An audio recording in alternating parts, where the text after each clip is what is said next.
Howdy, folks. Saturday night, popcorn and whiskey. How you doing? My name is Andrew, popcorn and whiskey. Guess what? I am the face who runs the place. That's right. Cheers. Here we go. So, another interesting week. I'm telling you what, these weeks, if I just put myself out there, things happen. And when I don't put myself out there, things don't happen. So, things happen usually in a good way. Usually, sometimes, not so good. But real quick, and I'll start with this tonight, even though it's not part of the repertoire, as I put up there, or not part of the description, if you will. I was on a Zoom call earlier this week. I'm not going to mention any companies or anything of that sort because it's irrelevant. But as I was talking with the folks on a Zoom call, I was let's just say I was at the lower part of the information scale as the rest of them.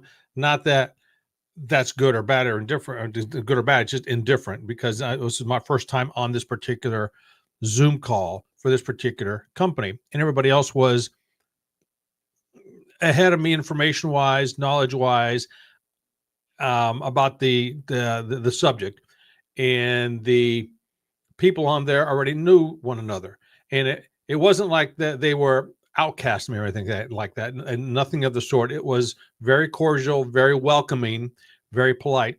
And as we were talking, they noticed because I had the popcorn and whiskey sign behind me. Sometimes I have that sign, sometimes I have the Top Fitness Strategy sign back there. So they all wanted to know about popcorn and whiskey. So I told them about this silly little live stream that I do. I break all the rules of live streaming. I eat, I drink online, and I have dead air. I do all kinds of different weird things on here. And they kind of liked it. They said, we're going to tune into it. Well, whether they do or not, we'll see. But then there's also saying that one of them actually knew somebody who's a whiskey distributor. He says, well, I'll talk to him and maybe we can get you a sponsor for your show. I'm like, oh, wow. So little did they know that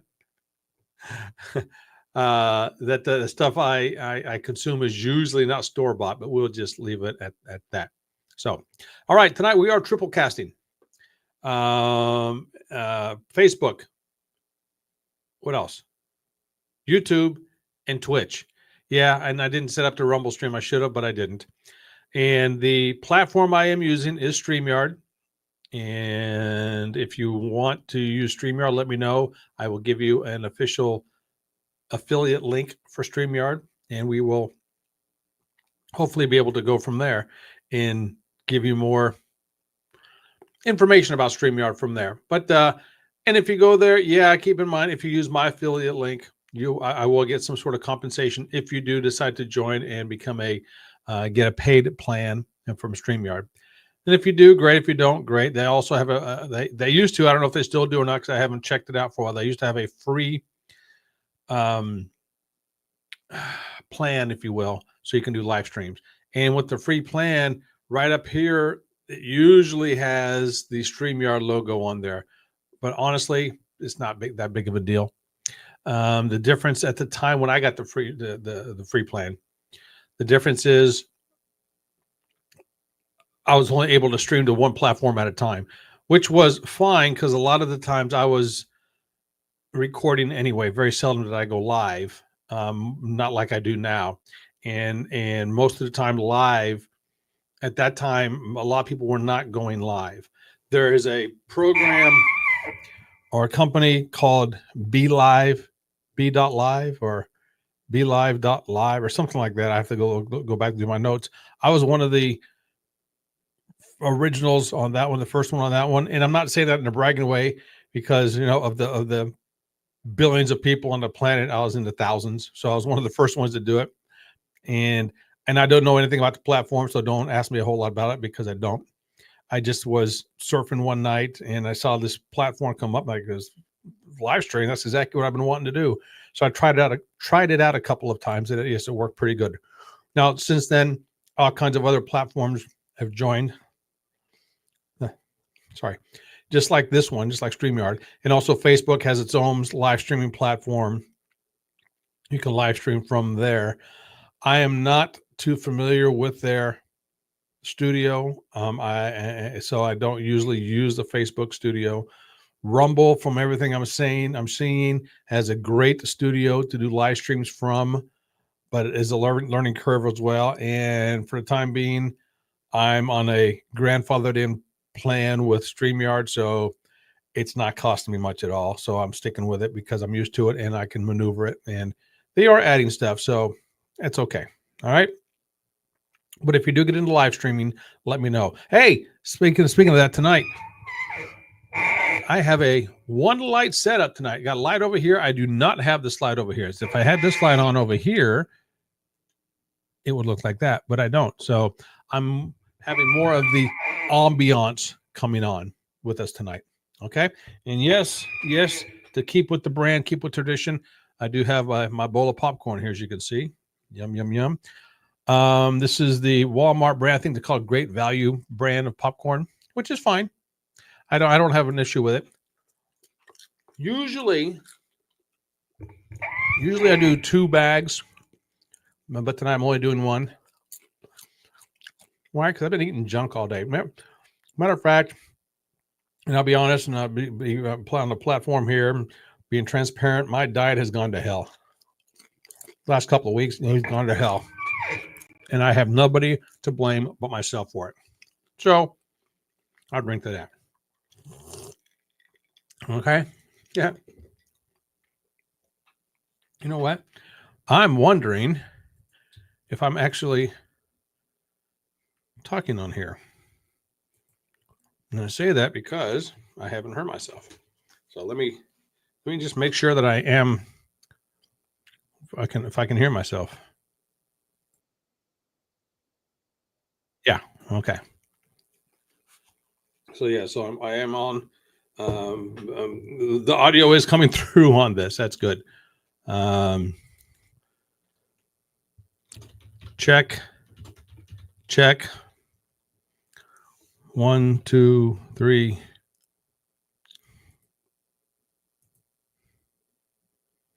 Let me see if this comes through or not. Check 1, 2, 3. All right. So if somebody posts on Facebook, I can get it. Okay. All right. So some of the things I wanted to talk about tonight. Whew. Where do I start? How do I start? Where do I start with? So, I know what I got to do. So everybody can see what's going on here on my Facebook page. Hold on.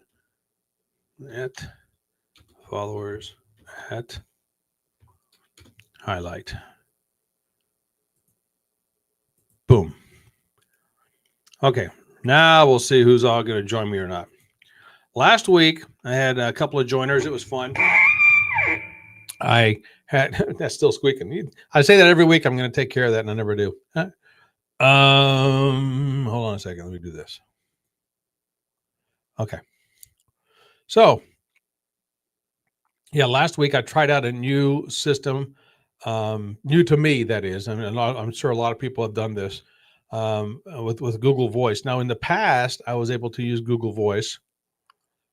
And if you don't know what Google Voice is, it's a VoIP protocol. Yeah, that's technical terms. Voice over Internet protocol. So it's not voice protocol, VoIP protocol. It's VoIP system or something like that. But anyway, it's you make phone calls via the internet. And Google Voice, you can get your own phone number through Google Voice, or you can transfer a current number you have to Google Voice, and it's free as long as you have some sort of Wi-Fi or internet connection with it. I think there's a one-time setup fee or something like that. So in the past, how it worked for me is I used Google Voice, and just to let you guys know, okay, let me give you a little bit behind the background here. Watch this. You want you talk about fancy dancy, watch this. Watch it not working. Watch this. Okay. My background set. So I have a camera up here behind me. Okay. It's not the fastest camera in the world, as you can tell. So as you can see, I have 2 screens. I have this screen here. This screen is my main monitor. Then this screen over here is my secondary monitor. Okay. So what I usually do is on this monitor, I use the browser Firefox. On this monitor, this one, I use the browser Chrome, the Chrome browser. So in the past, when I was using Firefox over here, why I do it like that, don't know, but I do. But when I was using Firefox over here, yes, I'm getting a little technical here, so bear with me. I was able to put my Google Voice on this page, on this side, on this browser, and people could talk to me. I did this once or twice, and you can hear it versus a live stream. But now StreamYard has done something where if you open up another browser, you can't get another browser from the browser that you're currently using the StreamYard platform on.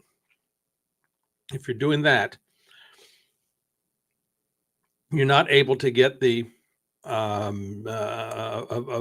sound. So I now put the Google Voice on this browser over here as well. So there you go, a little bit behind the scenes. See my popcorn right here? Got my drink. You see my messy desk. Okay. So there you go, behind the scenes. Come back here. There we go. Now I'm back. Okay. No. Hey, JD, my buddy JD's out there. Yeah, JD. The Boiling Point podcast. Absolutely. So I'll tell you what, JD, I'm going to post the invite link. If you want to come on with me, you're more than welcome to, my friend. And we can get into a few things because I think I want a second person to bounce some of these ideas off of. So let's see, join me here. Okay. So if you want to come on with me, great. And if you don't, that's fine too. I'll get into these topics, and whether I have somebody else to bounce these ideas off of or not is a different story. But here we go. Boom, boom, boom, boom. Okay. So, and I have something set up, JD. And matter of fact, when you come on, if you come on, I'll go through some of this with you. Some things I want to talk about. Something I have set up.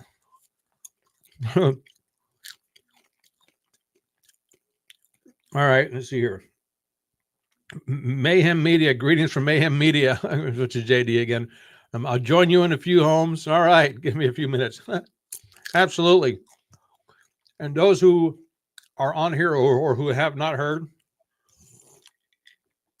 JD and I have become internet buddies, podcasting, live streaming buddies.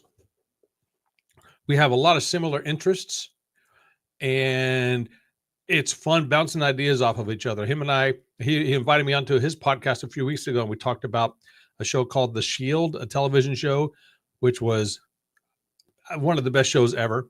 And we had a great discussion with that. He also has a wrestling podcast, professional wrestling. Yep. And I think his Boiling Point podcast, am I saying that right? Boiling Point. Yeah, the Boiling Point podcast. Yeah, okay. Just want to make sure. I do believe that's also gets into politics. Okay. Now, self-promotion guy. He says, okay, now that I got both my pages commented, I'll hook up with you in a few. Okay. So that means I have to put on my headphones. And one thing I don't like about this, the headphone setup that I have, is I cannot hear myself through these headphones. That bugs me. It did at first, not as much now. I'm used to it. The other setup that I had, I was able to do it. Now this one, and I don't know why, I'm not even able to hear myself on here, which people say, well, you shouldn't be able to. Well, yeah, you should. I guess it's a preference thing. And I am sure there's a setting on this because I'm using an audio interface. So I would like, once again, not getting too geeky on you. I'm using an audio interface. And because of that, it's different than the mixer. And with the mixer, I was able to hear myself with this particular mixer that I have.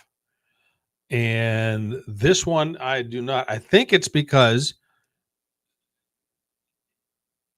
the mixer, because it did not have mix minus on there, which is, I'm not going to, it's a whole different ball game there.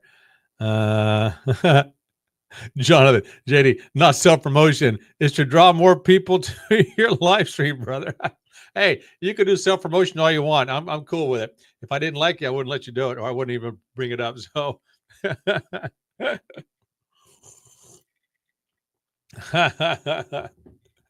so we'll have a good time tonight, because some of the topics I wanted to cover is tattoos, nose rings, um, trading, crypto trading, which I don't know if we'll get into tonight or not. Self-directed IRAs, which is kind of getting out there in nerd world a little bit, and something I'm looking into. So if anybody out there is watching, knows anything about self-directed IRAs, please give me a call, or give me hit me up, and I'll give you the phone number to call, and we'll go from that way. Now, last week, like I said, going back to the Google Voice thing, my good friend Lana called on. She was the guinea pig, the inaugural Google Voice on this platform, like it is now. And so we had a great discussion going on. Man, is it hot in this room. I'll tell you what, I should go turn on the fan. You know what? Hold on a second. I'm going to turn on the fan because it is hot in this room. Hold on a second.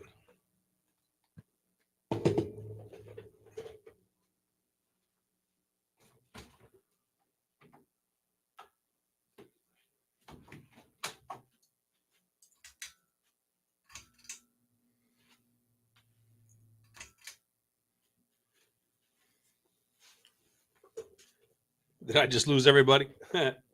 Okay. And I'll do without the headphones for the time being. I'll do without the headphones right now. But yeah, it's hotter than a blankety blank blank today around here. And because of the heat, the studio I'm in at my house, the way the studio is set up, I closed the door so there's no extra sound coming in.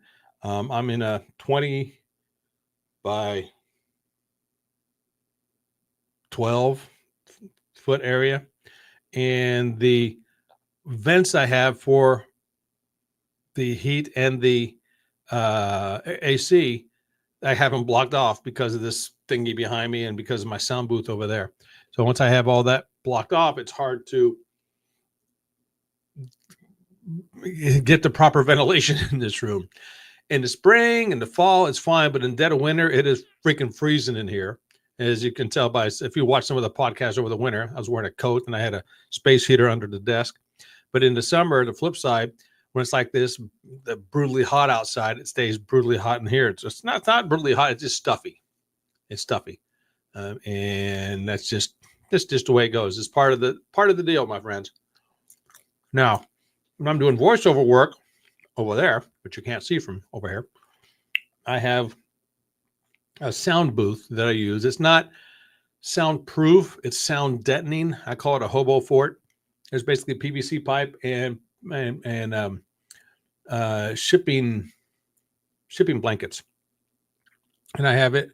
And I do some voiceover work, some very, very little, but at the very, very low end of voiceover work. That's what I do over there. And if I wanted to get into podcasting, well, I guess if I'm ready into podcasting, live streaming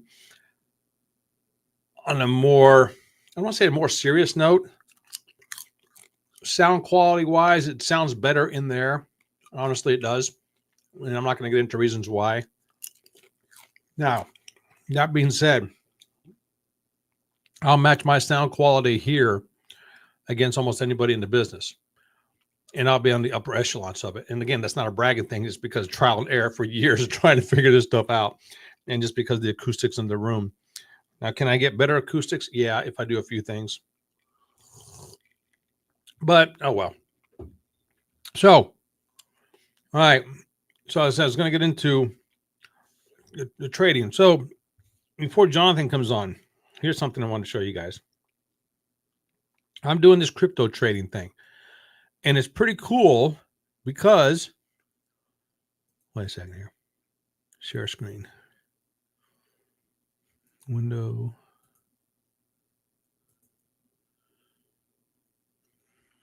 Okay. I do this crypto trading thing where an AI bot does everything for me. I don't do much at all. Whoops. Uh-oh. I just messed something up. Okay, here. Hold on. Okay, so you see this page? Here we go. This is a bot. This is my homepage that basically reaches out every day. I click it 5 times. I click the trade button 5 times, and the bot reaches out in the crypto world and buys and sells instantaneously. It's called arbitrage trading, and this is on a daily basis. And so right now my balance is $1,382.15. I started May 1st with $320. May 1st. Here it is, June 21st. Not quite 2 months. Now, I'll admit this week I added $525 to it to make a grand total of $845 that I put into this platform so far. And the reason I did it this week is because the company gave me an $80 bonus if I did.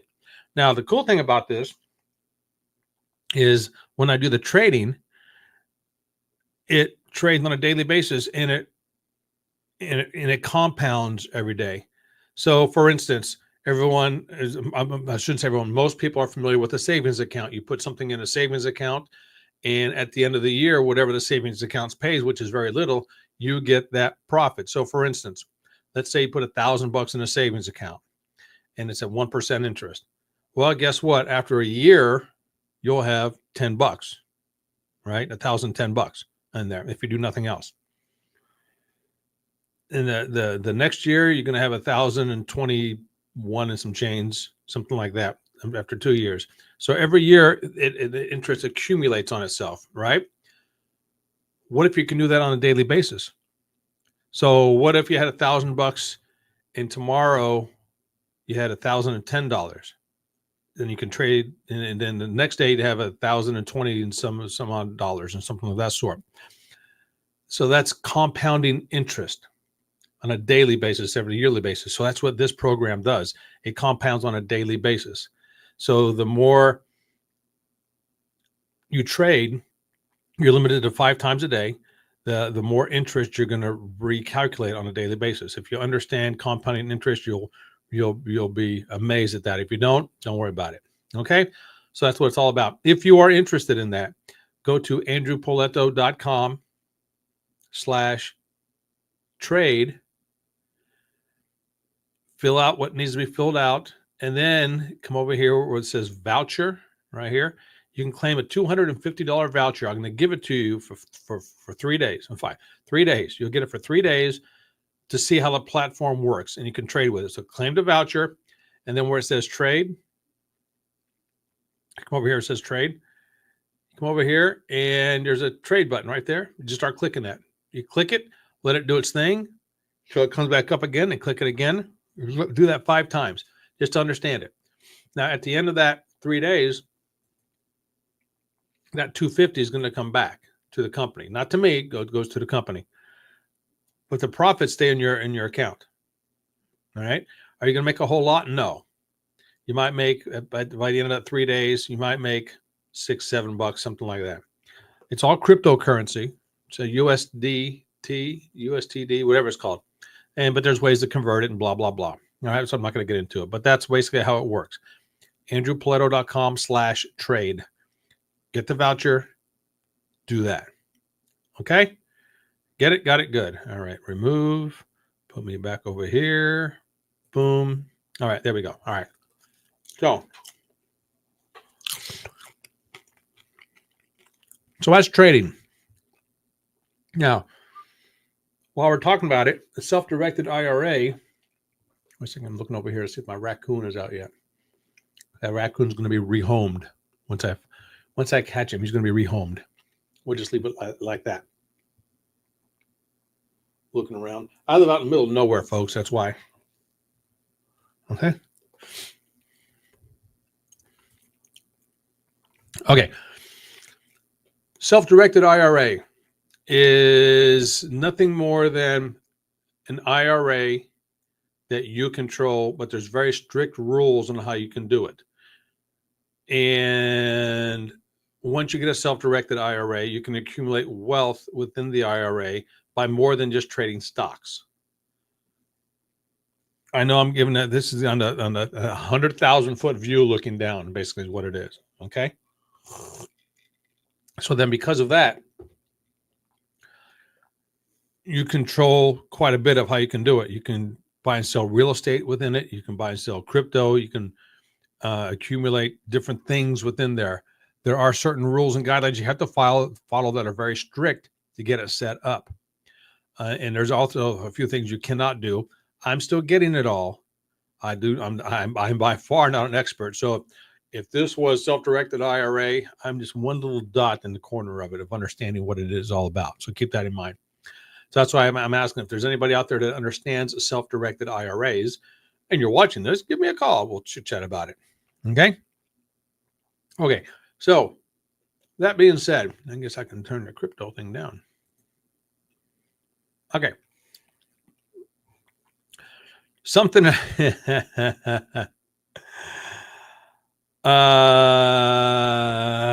I want to get into this now or wait a little bit for JD to come on here? I think I'll wait a little bit to come in here, JD to get in here, because something I did want to talk about is the No Kings rally last week. Ooh, mercy. Ooh.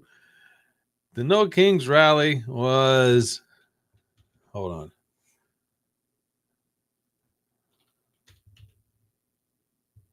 Okay. I want to make sure I get this right.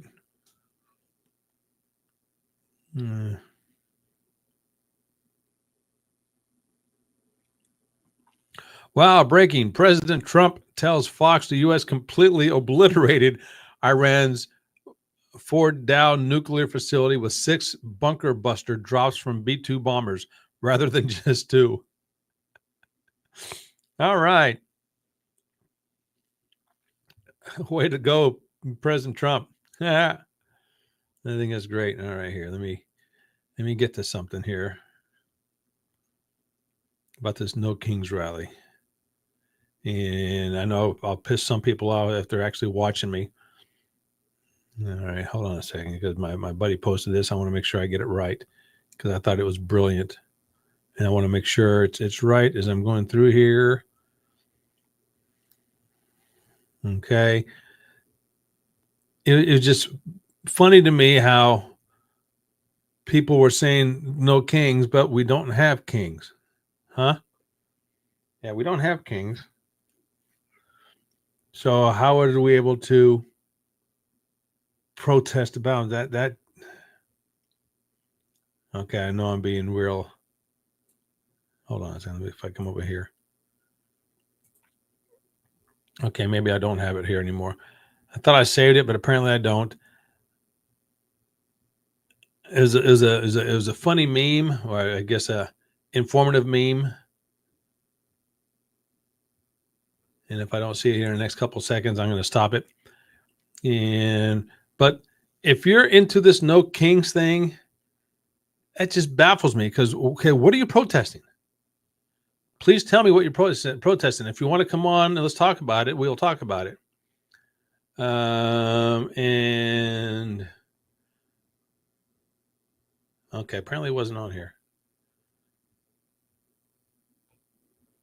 because we don't have a king in this country, nor does anybody want to be king of the country.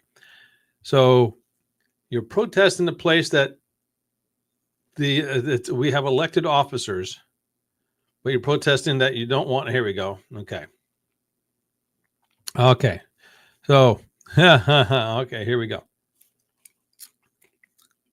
You want no kings, but you also tell us to put our masks on. Okay. You say no kings, but you want to put us in lockdown. Okay. You want no kings, but I get fired if I don't get the vaccine shot. Okay. You want no kings, but you can't go outside. You want no kings, but we don't accept your exemptions for this vaccine stuff. You want no kings, but you need to have, 1,000 extra boosters for the vaccine. That's supposed to be one and done, so to speak. You want no kings. Well, we're going to shut down your business because you didn't take the vaccine. You want no kings, but you can't. But you get mad if somebody worships the real king, God Himself. You want no kings, but you can't go visit grandma in the nursing home dying because you'll be spreading something. You want no kings, but you also open up a hotline so you can tell the government about what your neighbor didn't get a vaccine shot. You want no kings, but you mandate everything. Oh, there you are, JD. Okay. Hold on, JD. All right, here we go. All right, I get you on here. Add to the stage. Add to the stage. There you are. JD, are you there, buddy? I am here, sir. All right, I can hear you. All right, welcome, my friend. Welcome. It's good to be back. Yeah, good to have you here. So, I agree. I wanted to let you know that I agree with everything you were just talking about. Okay, all right, and a couple more here. Let's see here. You want no kings, but you are also want to be responsible for my personal health. You want no kings, but you want everybody to be social distancing 6 feet apart. And I'll add this one when it was convenient, and I'll tell you why in a second. You want no kings, but you limited family gatherings to just 10. You wanted no kings, but you had to have everybody stand in a circle, which is 6 feet apart. Again, don't get me started on that one.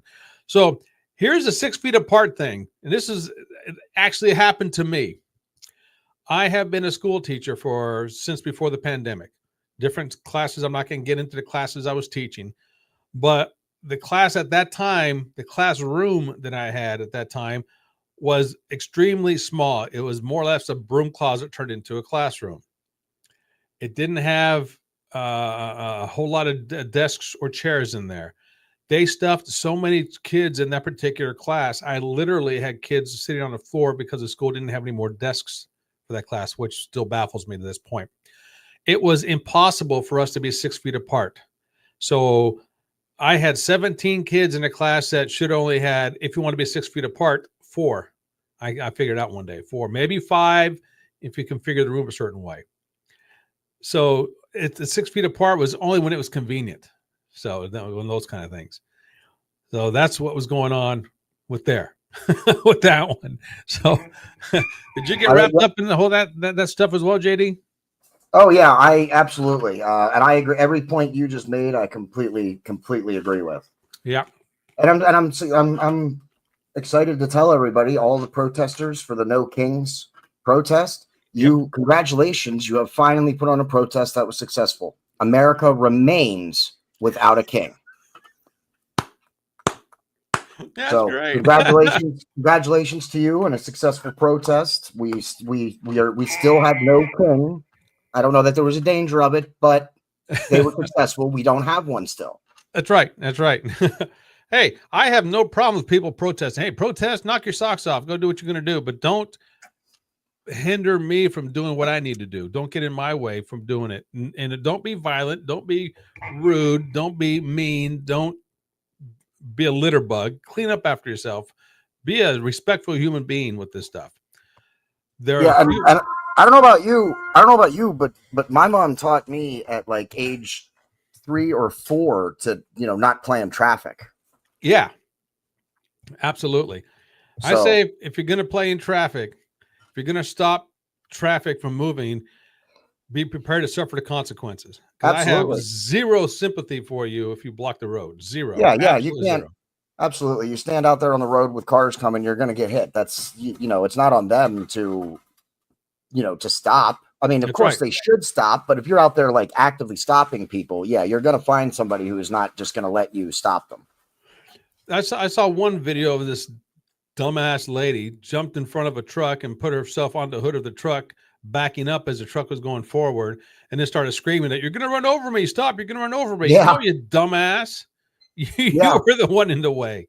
And the other one where the lady actually got her leg ran over because the dude didn't stop. She stood right there and dude just knocked her right over and she got her leg caught under the wheel. And it's like, you can't go out there and play in the streets. Yep. So I would love for somebody, and I have several friends who are on that side of the debate, if you will. I would love for them to come on and let's talk about it. Tell me what. Me too, but they never will. Yeah, me too, but they never will. No. And I don't want to get into a heated argument. Let's get into a friendly debate. That's all. Yeah, absolutely. If you want to debate, great. If you don't, well, then don't come on. Simple as that.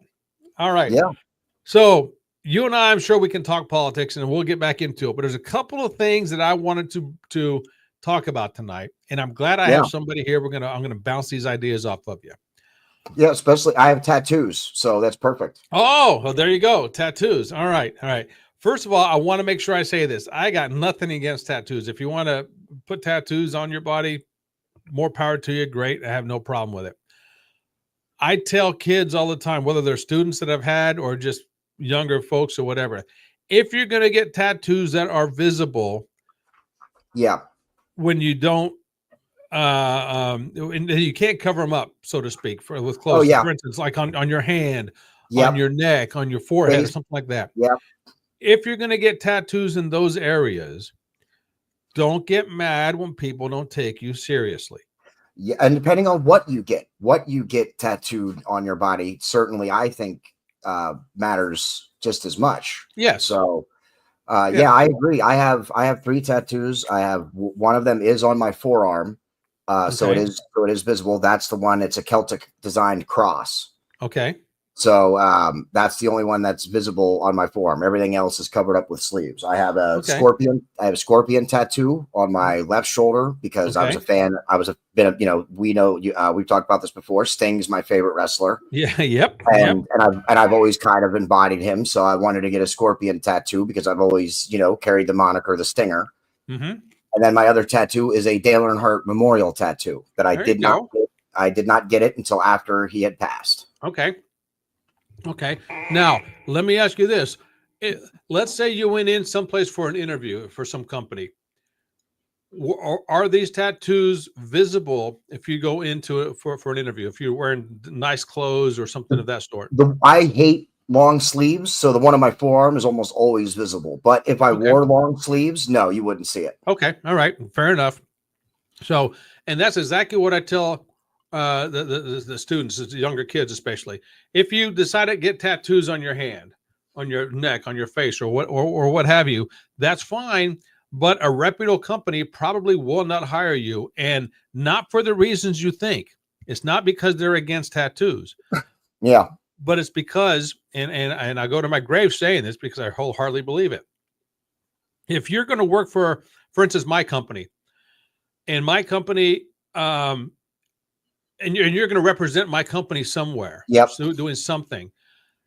If you have tattoos on your hand, on your face, on your neck, it's going to turn a lot of people off right away before they get to know you. I mean, right or wrong, good or bad, it's part of the business. I don't want to put my company in jeopardy losing business because somebody doesn't agree with where you placed your tattoo. Has nothing to do with you. It has everything to do with me growing my company. Exactly. If that makes sense. And then people, they just don't want to understand that. I completely agree. I completely agree with that. It's when you get hired by a company, you become part of the company. You represent that company. So, if you got tattoos all over your face, all over your hands, maybe that person does not want you to represent their company. That's just that simple. Okay. Yeah. But that's not the direction of tattoos I wanted to go into. I wanted to go into the male and female dynamic of a tattoo. Okay. And here's what I was thinking the other day, and I heard somebody else talk about this. So I said, I want to bring this up on my show as well. I have never heard of a guy looking at a girl and say, man, that girl would be more attractive if she had some tattoos on her. I've never heard of that. No. I'm not saying that having a tattoo is a turnoff for a guy, some guys No. don't like it. I mean, if you got tattoos all over, you take off your shirt and you have tattoos all over the place. For me, yeah, that's a turnoff. I do not like that. That All is a right. turnoff. And again, that's me personally. Yeah. Now, I also believe that that attraction is not a choice. I don't say I want to be attracted to that person or I want to be attracted to that Gotcha. person. Yeah. Yeah. I can find that person attractive, but that doesn't mean I have attraction to that person. Absolutely. Two different things. So I have never said it. I have yet to hear a guy say, "Man, that chick is hot," but she'd be hotter if she had a tattoo on her No, in back fact, or on her, one of those kind of things. no, in fact, there actually might be a small percentage of the opposite where you might have heard someone say, "Hey, that girl would be attractive if maybe she didn't have so many tattoos." I've heard girls say the same thing about guys that have Oh yeah, too yep, many tattoos. yep, And I think absolutely. I think I like tattoos. I like the artwork. I like the Hmm. expression. I like the whole process of getting the tattoo. Um, so I like it, but other than maybe like I've considered making my one arm a full like a half sleeve, but Okay, that would likely be the extent. And I have some plans maybe for some chest or back or abdomen tattoos, okay, but nothing like I'm not getting full body tattooed hmm, or anything like that. So yeah, I think they're like again, it all comes down to like what are you getting? yes, I think absolutely. does play a role as well. Yeah, I do not have any tattoos. I don't plan on ever getting a tattoo. And it's just personal preference. Now, Yeah, there's a again, lot. I'll go back and say I'm not against anybody having a tattoo. Hey, knock your socks off. You want to do it. But again, my question is, or my thing is, nobody has ever said that I know of that person would be more attractive if they had tattoos, whether Yeah, it's a no, me guy, neither. girl, guy, or whatever your Nope, preference is. That I don't see that. nope, never heard it either.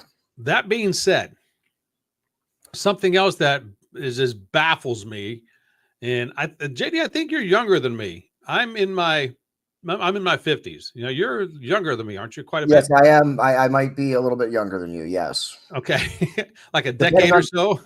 yes, maybe yes, depending on where in the 50s you are, I might be a decade I'm in ish. the upper end of the 50s. Okay, we'll leave it at Then we that. might be then we might be a decade and a half. Okay, okay. So you're lower 40s. Okay, all Yes, right. yes, Okay, so you're more closer to this dynamic, if you will, than I am. yeah. What is with this nose earring thing Oh, I that hate girls nose are wearing? piercings. I listen to me. Full disclosure, for a while, I actually had my tongue pierced. Yeah, that I can So understand that, and I'll tell you a story in a second. But go ahead. yeah, so I did have my tongue pierced. So I'm not totally against piercings, but one thing that never ever really looked attractive to me. In fact, I find it the opposite. A girl with a nose ring, I think, Hmm. is honestly a little bit of an immediate turnoff for me. So I've never understood the nose rings. But the only thing anytime I see somebody with a nose ring is I want to see what happens when that person sneezes. Yeah, good question. Yeah, I never thought So about it I've like never that. Yeah, actually seen that's the other thing. I've never actually seen somebody with a nose ring sneeze. So I don't know what'll happen, but I'm curious. I am interesting. curious about it. So at first, it started with just a little stud on the Yep. nose, which I never understood that. I don't see the attractiveness of that. Nope. Again, I never heard anybody say that chick could be hotter if she had a nose ring. I've never heard anybody say that. Again, as we talked about with the tattoos, I think in fact the opposite is Yep, likely yep. been said frequently. Now, I'll take this one step further. And yes, I will possibly piss somebody off if they're watching this because I know of one person who does watch this, and this person does have a nose ring. And she would never admit she watches this, but I'd heard from other sources that she has. And I'll get into that story one of these days, just not quite yet. But Yeah. this person has a nose ring. Yeah. Every time I talk to her, yes, it is a girl. Every time I talk to her or I see her online or whatever, I can't take her serious. I can't. I'm like, I understand that. yeah, she's in her late 30s, maybe early 40s, maybe a few years younger than you, and she has this hoop thing in her nose. How can anybody take somebody serious that does that? You come into me for an interview or want to talk business or something with me, and you got this hoop thing in your nose. I'll think you're an idiot. And so why would I want to take any advice from you, or why would I want you representing me? I'm sorry, but that's just the way I look at it. It's goofy to me. I don't get it.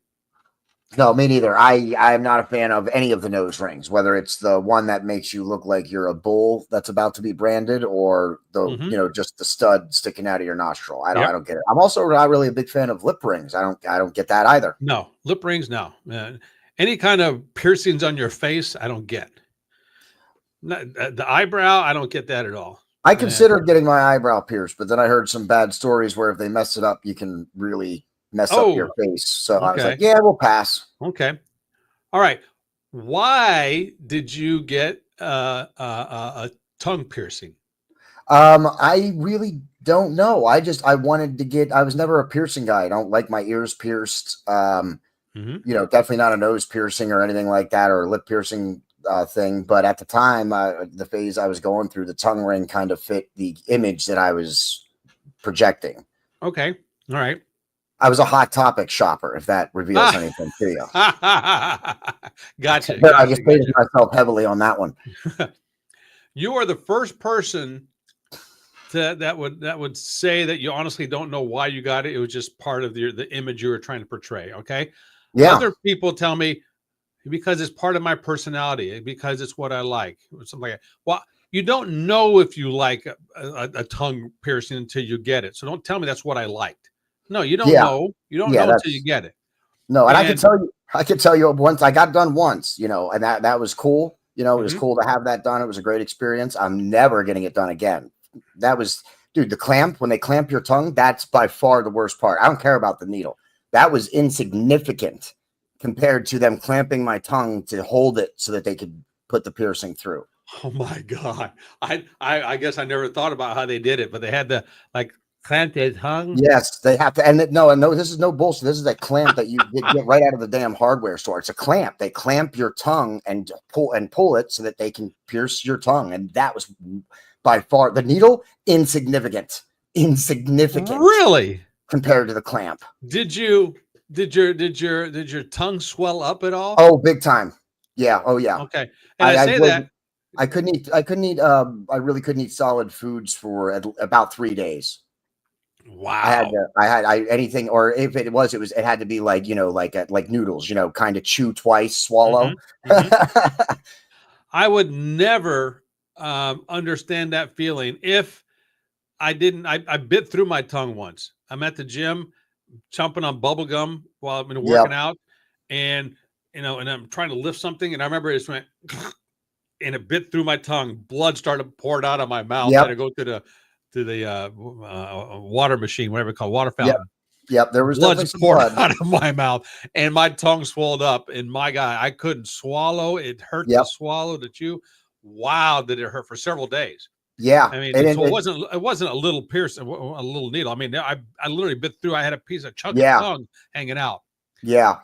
That's no good. And for me, like I said, it was definitely the clamp. Like there was obviously, my whole tongue was swelled, but the piercing itself, that was like 1 second, a pinch, you feel the needle go through, which is certainly unique, but it was only, a second or so, even with the blood that it was by far the clamp. That was the worst part. No, I was bleeding like a stuck pig, man. I'm telling you, it was bleeding like I couldn't finish my workout. I was bleeding from the mouth too bad. I had to leave. Yeah. It was nuts.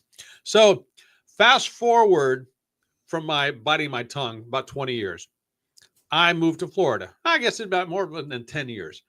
Moved to Florida. I was into, I guess, a hobby, if you will, or a lifestyle, if you will, of picking up girls, picking up guys, whatever your preference was.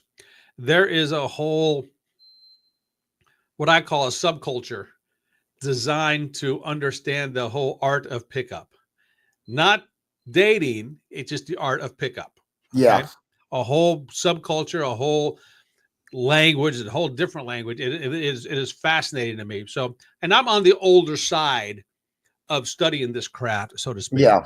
So I'm in the Wellington, Fort Lauderdale area in Florida, that area. So I go out with a bunch of guys, a lot younger than me, to a club, to a bar. I didn't go to clubs anymore at that point. I was too old, but I went to different bars. So we're walking around, and it's not just pickup lines. Okay, that's the least part of Yeah. the whole art of pickup, but it's the mannerisms. It's the way you approach. It's all kinds of different things. So I'm watching some of these younger guys, and it's fascinating how, you know, I read and I listened to the tapes and CDs, and I read Yeah. books and how to approach how to do this. So in my mind, I understood it completely. So I'm watching these younger guys do these techniques, if you will, lack of a better term, and it was fascinating because it worked just like that.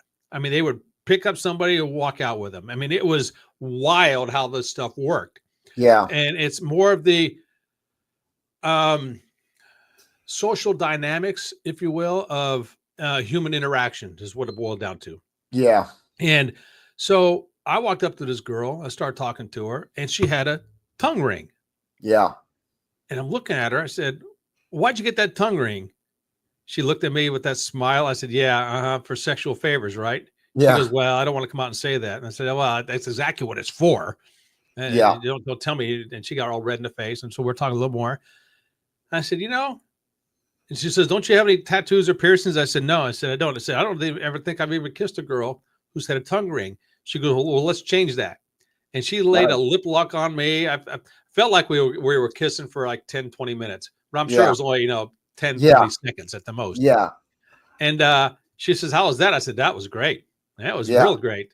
And we talked for a little more, and that was it. Never saw her since. And she gave me her email address verbally, and I tried to remember it right away. So I don't know if it was correct or not. I don't know. I never Yeah. heard from her again. And if she'd walk up to me today, I couldn't tell you what she looked like at all. But Yeah. it was very interesting because I used a lot of the techniques, a lot of the Yeah. stuff that I learned. Start talking to her. Next thing I knew, boom, we were lip locked. It was great. Yeah. Nice. It Yeah. was great. Yeah. There's a So, lot of that stuff out there.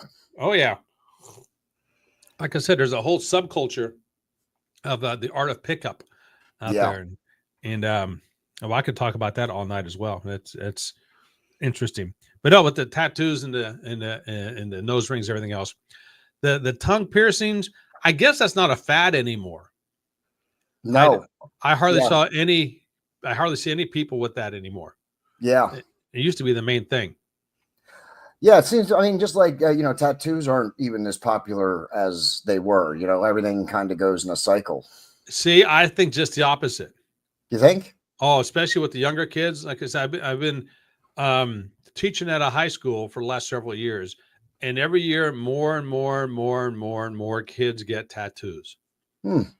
on their forearms or their thighs are the main parts. Yeah. that See, they I want to would not, I would not let my kid has to be 18 before he gets a tattoo.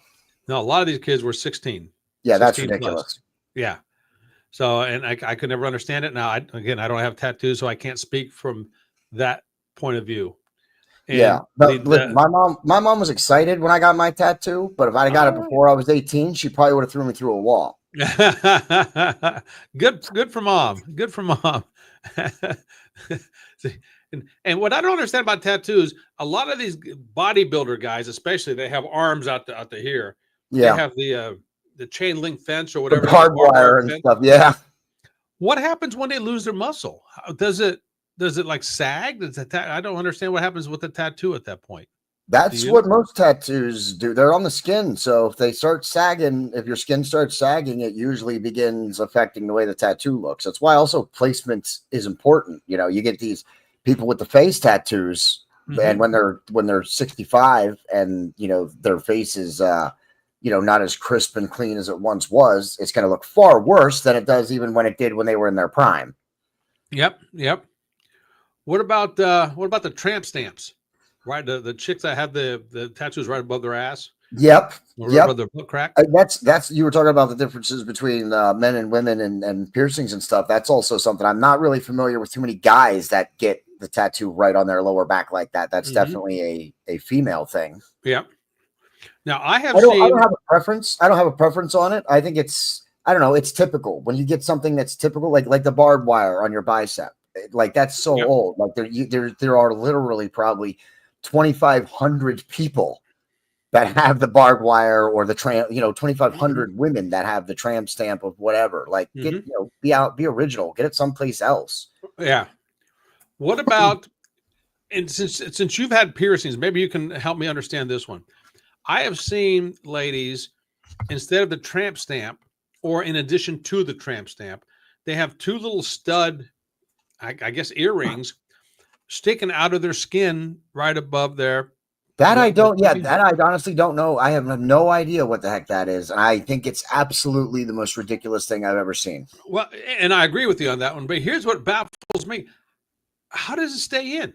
What? Oh, I don't even, dude, I don't even want to know. Like, that disturbs me so much that I don't even want to know what it is. You know what I mean? For as far as maybe they got magnets implanted. I don't know, but it doesn't, I don't even want to know how that does it. I really don't. Yeah, that one just baffles me. Yeah. It seems, listen, I know how sore my tongue was when I got it pierced. I can't imagine having that kind of a pain in my lower back or on my side, or, you know what I mean? That would, no. All right. So, all right, change subjects completely here. So what's going on with your podcast, your Boiling Point podcast? What's going on with it? Anything upcoming? No, we have, Monday we'll have an episode coming up, with our coverage with the local school board that we've been doing on the Boiling Point podcast. Okay.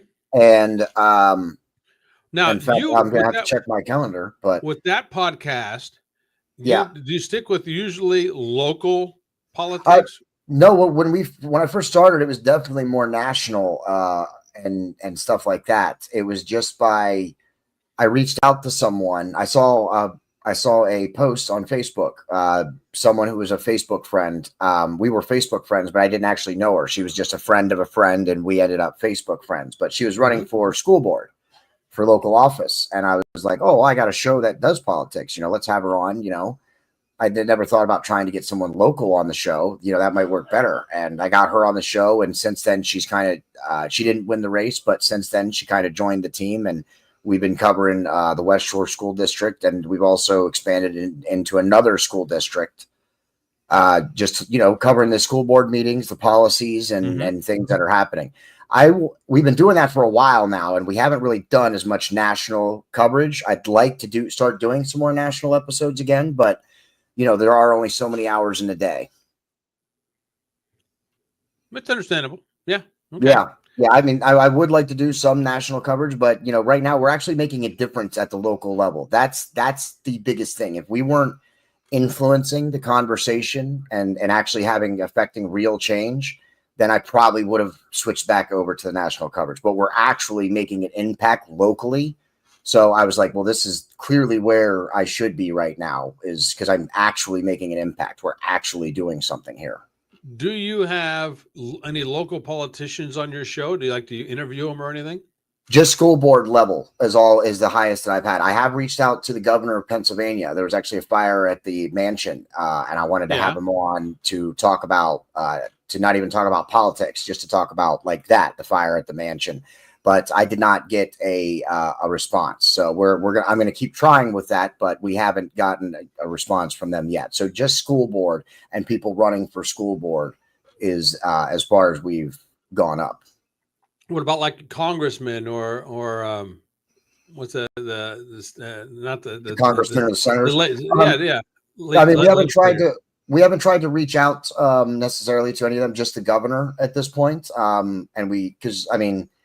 We probably should. We might get lucky, but like I said, with the governor, even trying to get him on talk about something that's not political, just about the fire at the mansion seems to be difficult. So, and again, I'm one person. I have team members, but I'm the guy that runs the engine.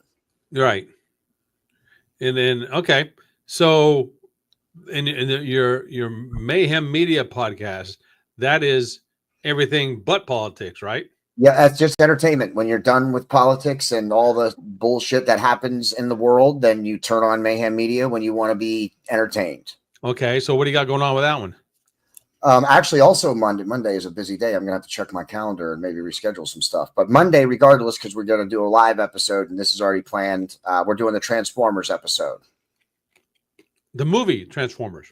Movie, cartoon, if you've seen either. We're still looking for guests if you would like to join us. It'll be Monday night. We're still nailing down the time. It'll be sometime probably around like 7 p.m. Eastern or maybe 8 p.m. Eastern. But yeah, that'll be Monday night. We're going to talk about Transformers, the movie, the cartoons, the comics, the whole franchise. If you have an opinion about any of it, then you can come on the episode. I would say I would love to join you, but I've never seen any of them. No, I couldn't say. Oh, yeah, not the cartoon either? No. Oh, wow. That is surprising. Well, you probably won't watch the episode. Yeah, probably not. No. But yeah, that's the main thing. And of course, every either Sunday night or Monday morning, we have our weekly Into the Barricade show where Jesse James and Connor Clarkson do recap of WWE. And in the fall, this fall, we'll be expanding into they'll be expanding into AEW. Oh, wow. Speaking of WWE, did you watch SmackDown last night?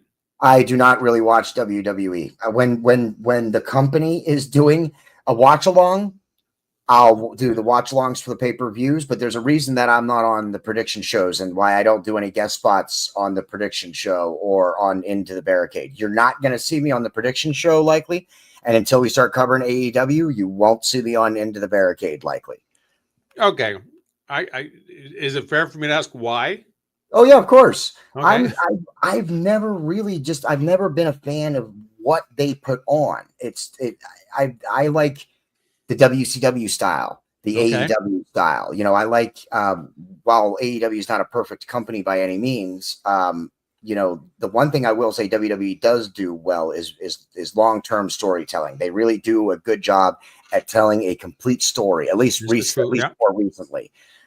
So I will give them credit for that because AEW sometimes lacks that, the completion of a story or the payoff, if you will. But I don't know. I've always been a fan of the actual wrestling, not the theatrics that go with it. If that makes sense. Mm-hmm. Like WWE is too much theater, not enough wrestling.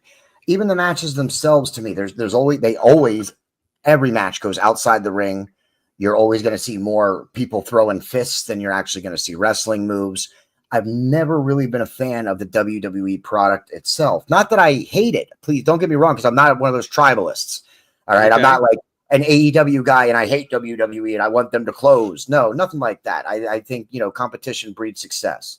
Okay. So I don't want WWE to go anywhere. I'm just not a fan of the particular product that they put on, even though we do the watch alongs and I do comment, when we do the watch alongs, I do watch WrestleMania. I'll watch some of the big pay-per-views, but the week-to-week stuff, I'm just not a fan of the theatrics. I've always been more of a fan of the wrestling itself. Okay. All right. The only thing that I'm interested in AEW right now, since you and I are complete opposites on this one, is I've tried to watch it a few times. I maybe if I don't get it half the time, but I love the Hurt Syndicate. Oh man! But I do not like the fact that MJF just joined them. Yes. Listen, that is going to be a great payoff. That's going to be a great story, and the reason I say that is because I'm a big fan of MJF. Okay. I think Maxwell Jacob Friedman is a future 20-time world heavyweight champion. You think so? He's going to the Hall. No doubt about it. Whether it's the WWE Hall of Fame or whatever, he's a Hall of Famer in the making. He'll definitely go to an AEW Hall of Fame if they have one. He is spectacular on the mic, and when he actually gets in the ring, that's been my only complaint ever with MJF has been the amount of in-ring wrestling that he actually does. He doesn't do enough of it, in my opinion.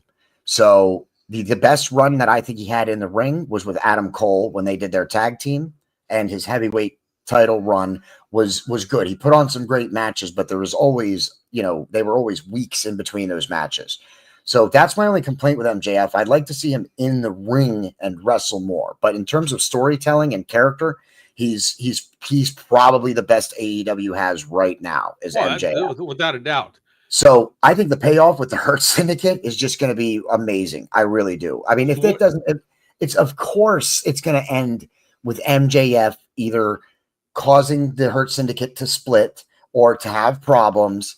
they're gonna figure it out probably, and then they're gonna beat MJF's butt, and he'll have to find some other friends. There's a lot of different ways it can go, but with MJF, I think the payoff is going to be well worth it. I do think it's going to be good, and the Hurt Syndicate is definitely one of the best things AEW has right now. Also, absolutely. I'm a huge fan of the Hurt Syndicate, dude. Yeah, a huge fan of it. Yeah, I'm not really a fan of FTR's heel change. See, I don't watch it enough because I just catch the Hurt Syndicate on when it comes to the clips on YouTube. So I yeah. Well, the WWE just had something big. John Cena just did a big promo right on SmackDown. Oh yeah, last night. Oh, it was almost overproduced, so to speak, because I think the match. In my opinion, something went wrong with the timing because that match ended and they still had 10 minutes of TV time to go. Oh, yeah. So it was almost like they were off with the timing somewhere. And I didn't like the fact that it was Cena taking on R-Truth. And then Cena got disqualified because he hit R-Truth with the belt and they were outside the ring. And then all of a sudden Punk comes in, goes after Cena, and then Punk and Cena get into the ring. And that's it for R-Truth. You don't hear about him anymore, which I thought was pretty shitty, honestly. Yeah. But then Cena ends up hitting Punk with the belt a couple of times, knocks him out cold. Then he does the his attitude adjustment through a table. And Punk's just laying there unconscious. And they got 10 minutes to go. And so Cena starts doing a pipe bomb promo like CM Punk did 12 years ago, whenever it was, using some of the same lines as that. And toward the end, you can tell he's like, okay, what else do I got to say? Pretty soon he says, and I'll tell you what, USA Network, you can have these 2.5 minutes left that we got. I'm out of here. Goodbye. But then they cover up for it. But then a referee gets into the ring, and that way you can tell she was designed to come into the ring with so much time left. I mean, it was something was botched somewhere. Yeah. I've been hearing. Cena actually says the F word on TV last night. They didn't beep it out. Well, on Netflix, it doesn't matter. That's what they're really leaning into that. USA Netflix. On Friday nights. It's USA Network. Oh, okay. Oh, that's right. Netflix just has Raw. I forgot. Yeah. Well, I don't know how much longer they're going to be with USA Network anyway.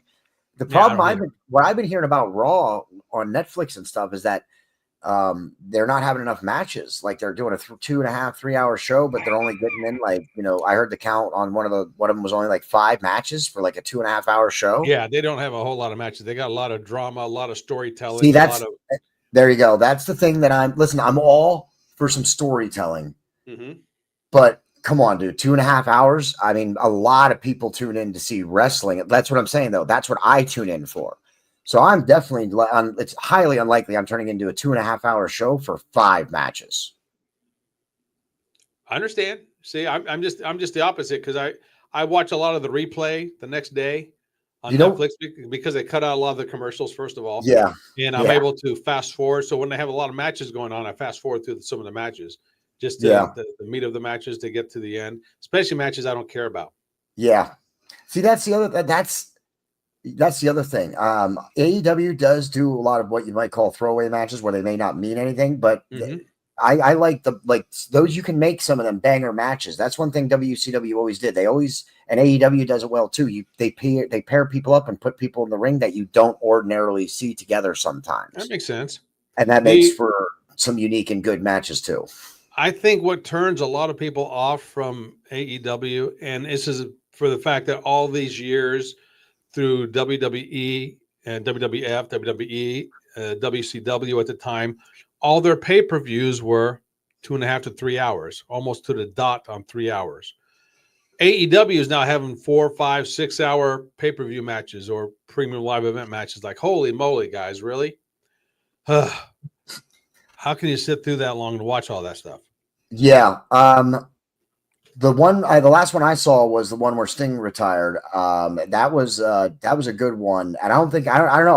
I did not feel it was long. I was pretty entertained by that match card, but it's been a while since that one, and I haven't been able to watch the more recent ones. So with AEW, the pay-per-view, is it still pay-per-view, right? Well, I guess they're not. I mean, if you want to go with modern days, I guess they're called PLEs, paid live events, not pay-per-view, but premium live events. And that's because It's I love because all pay-per-view still too. well, I guess my question, let me rephrase the question. So with AEW, are they on a streaming platform? They have to pay Yeah, for they it? just this year, at the beginning of 2025, they're not. I mean, they obviously have their shows on TNT and TBS, but then Yeah. at the beginning of the year, they got the streaming deal with Max. So they're on Max, and you can watch Dynamite and Collision. They've added a bunch of the pay-per-views, and they have some stuff from the beginning, from the creation of AEW, and then they have everything from this year and everything from the second half of last year, and they will be adding their full library in time.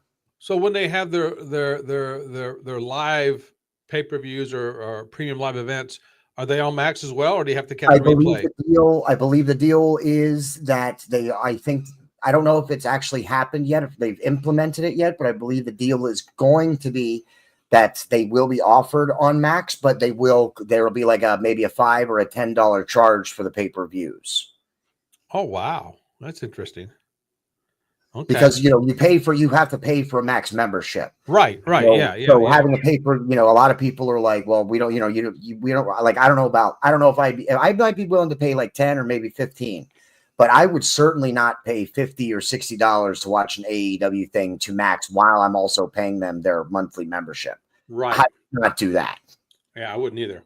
So yeah, I think they're still working that out. I don't know that they've actually aired any of the pay-per-views on Max yet, but I believe that is the plan eventually.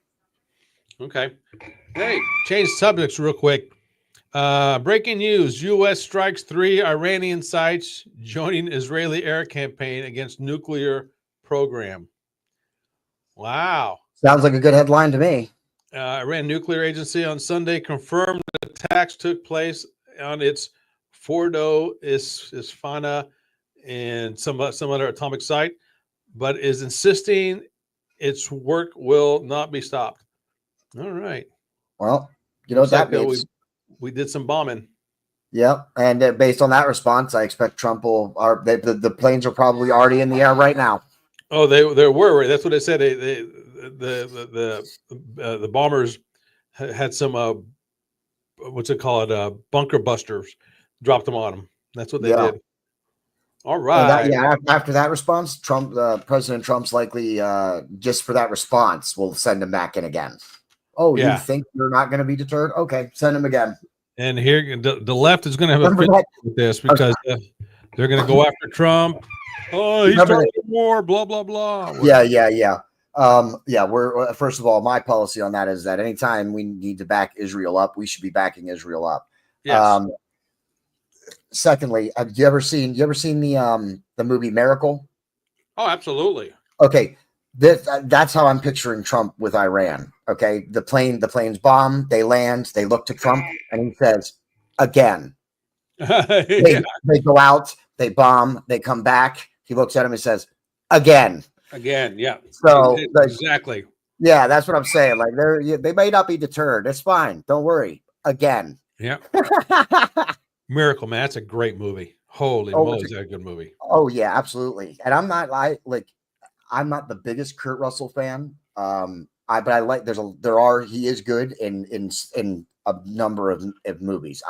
He does good in a number of different movies, and that's definitely one of them. He's good in that.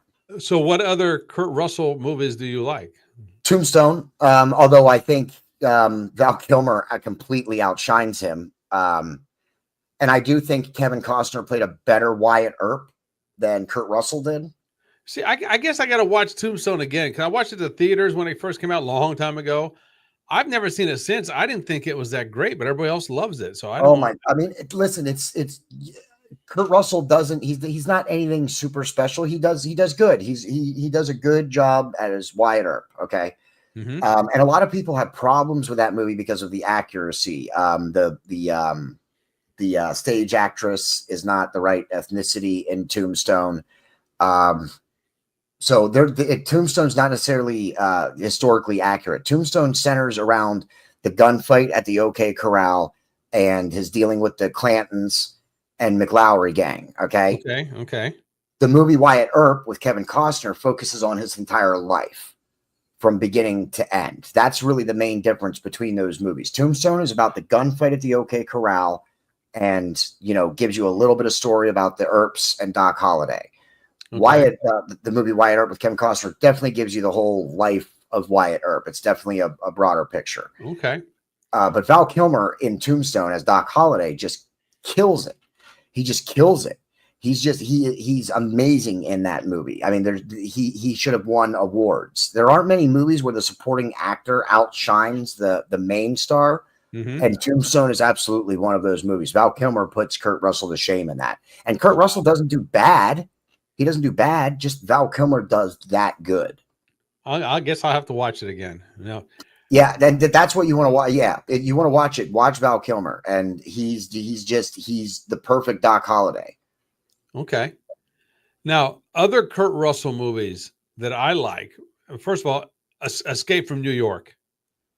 All right. Yes. All right. Actually, I mean, I guess now that I think about it, I guess I am a fan of a good number of Kurt Russell movies. Definitely York, one of my favorites. Escape from New York, Escape from LA, though. Nah, Escape from LA. Escape from LA I mean, sucked. Yes, but I like Snake Plissken. Oh, Snake Plissken's great. I named one of my cars after Snake Plissken. Yeah, having another movie with him was cool. But yes, Escape from LA was just awful. Yes. But yes, I completely agree. Escape from New York, definitely one of my favorites. Backdraft isn't terrible. Is that the one with Backdraft? Wasn't that directed by Ron Howard? I think so. You might be right. Yeah. I think that's the only reason I remember that movie. I guess I don't know if I ever watched it or not. It's okay. It's okay. I mean, for a fighter movie at the time it came out, it's you're not going to find one better. That was definitely one of the best firefighter movies that you were going to find at the time. Now we said Miracle. Yeah, Miracle, and I'm drawing a blank on the. Have you ever seen Captain Ron? I was about ready to say Captain Ron. Dude, that's one of my favorite. That's like in my top 10 for favorite movies for sure. And what's hilarious is that thing has so many editing errors. It's disgusting. Really? I can watch it now. I'll point one out to you. That's you probably never even noticed. Remember in the scene when Martin Short's son is making a sandwich, he spills the milk. Yeah. In the scene, he spills the milk and then picks the jug right back up immediately. In the very next scene, the jug's laying on its side and he picks it back up again. Oh wow, interesting. There's a bunch of those little ones. If you're not looking, then you won't even see it. But I love that movie. I love that.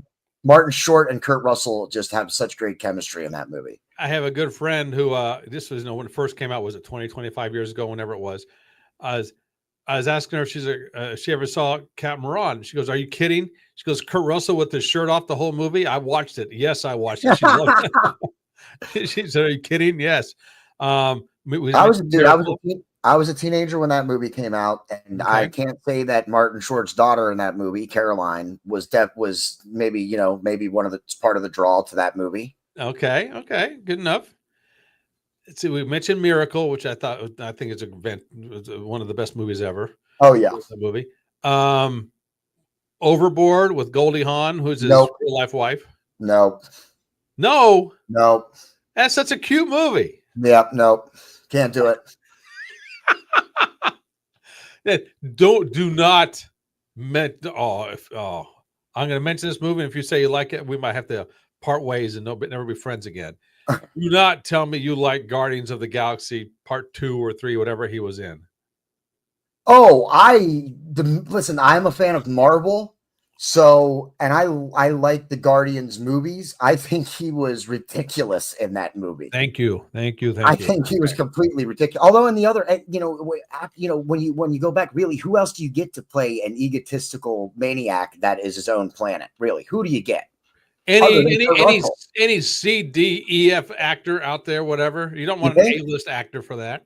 Maybe, I don't know. But get the Miz to play that. He was ridiculous.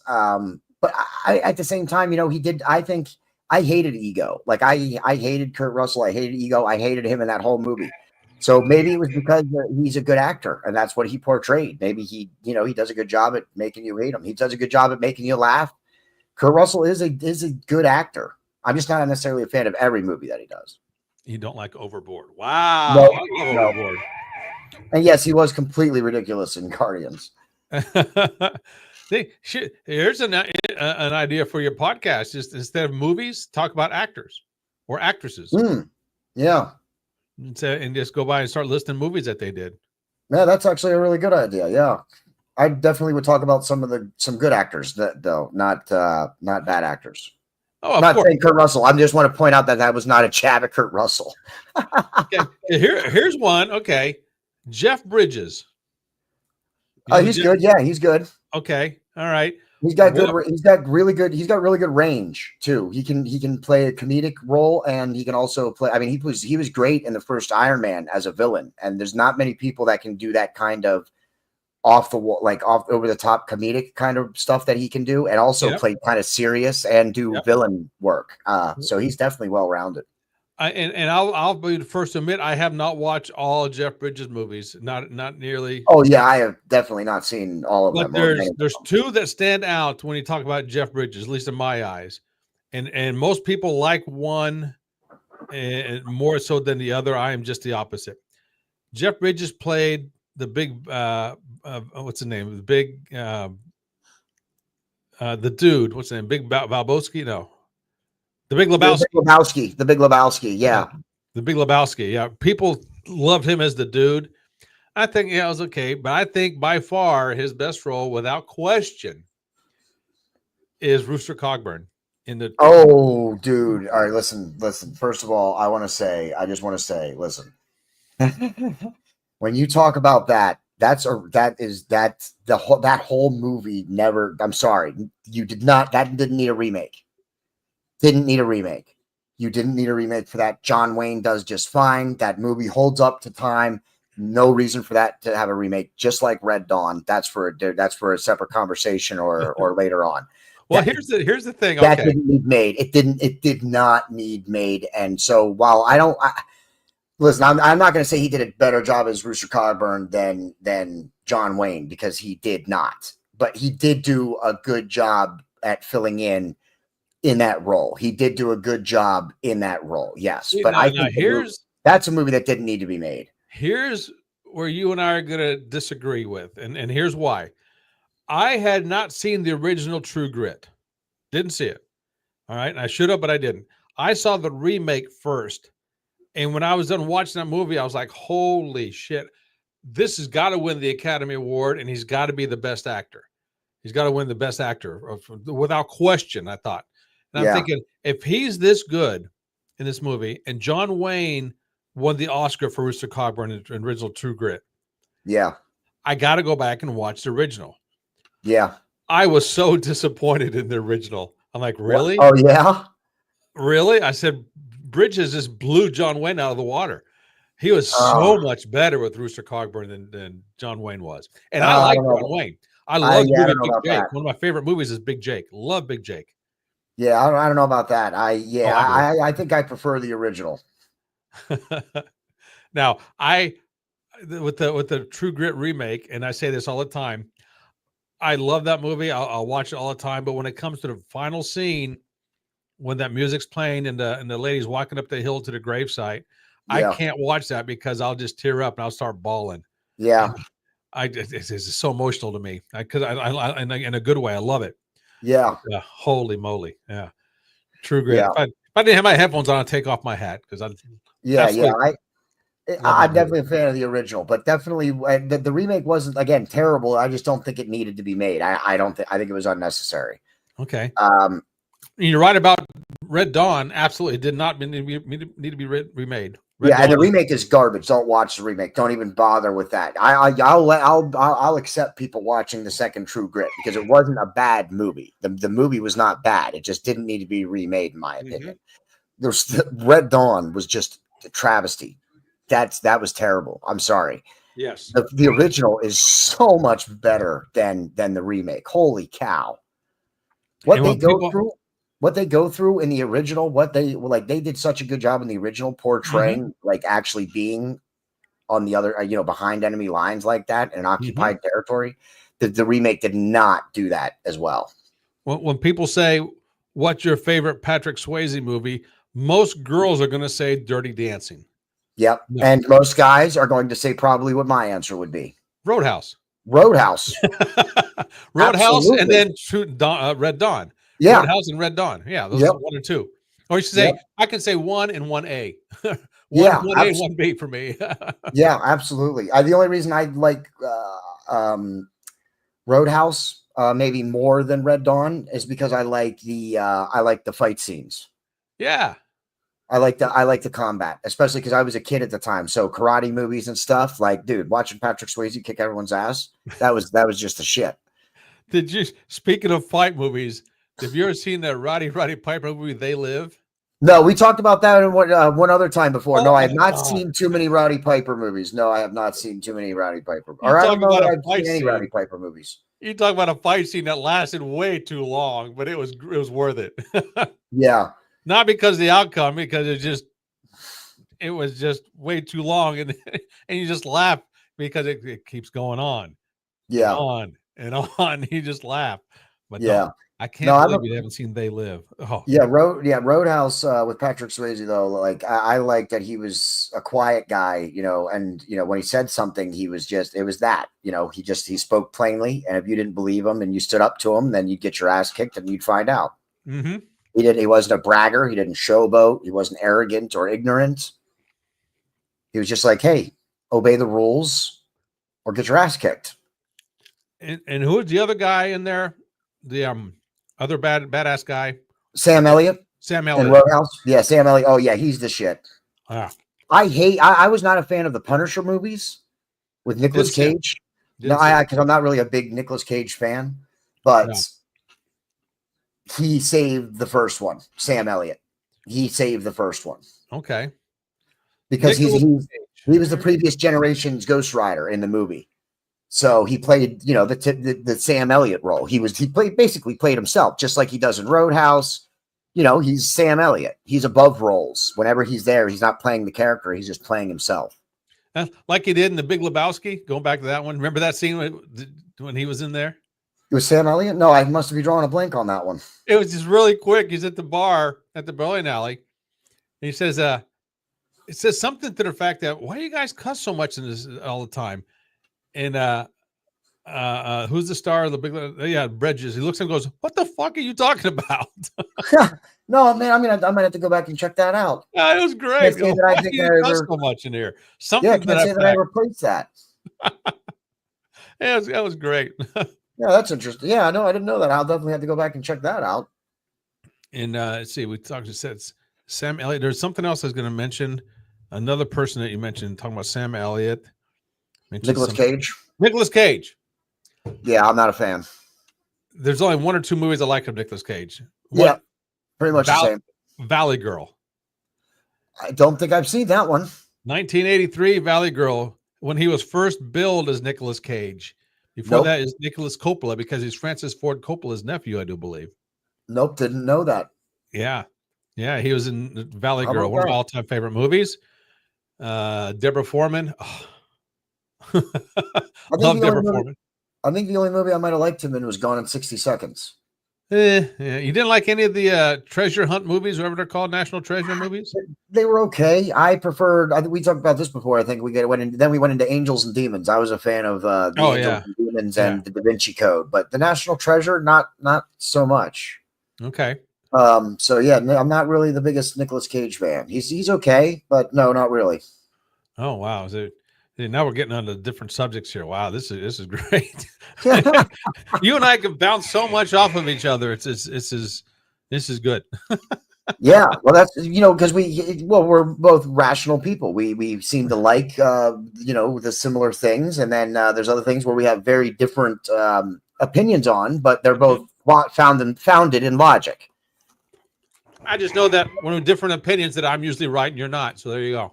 Yeah, well, I mean, I'll let you talk about your wrong opinions. It is your show, after all. That's right. That's right. I'd be a rude guest if I told you were wrong every time you said something. This is true. Yeah, I don't want to be rude. Yeah, that's great. All right. So, what else is we want to talk about here? Any particular subject you want to cover that we haven't?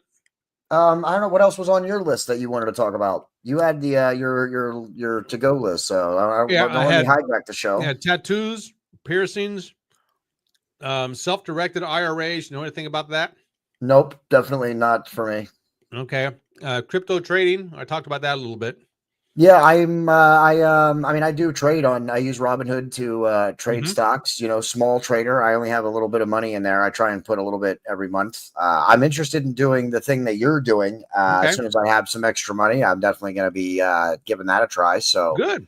I Good. am Good. interested in that as well. You seem to be Good. making progress. So hey, man, Yeah. if the proof's in the pudding, then why not?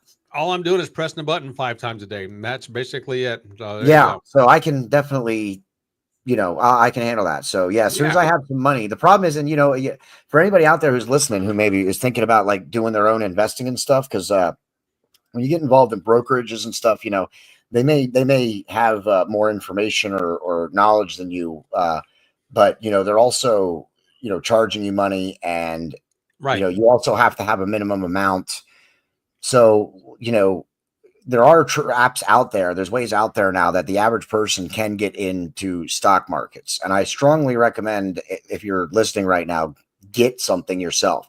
Start with $20. And also, this is the most important thing, don't invest anything that you can't lose. Right. Don't put anything in that if you lose it, it's not, well, it's not that big a deal. Okay. You don't put in rent money. Don't, it's not a get rich quick scheme. Okay. Put in even $20 if you can afford it, and invest in a company. Pick a good company. There are plenty of them out there.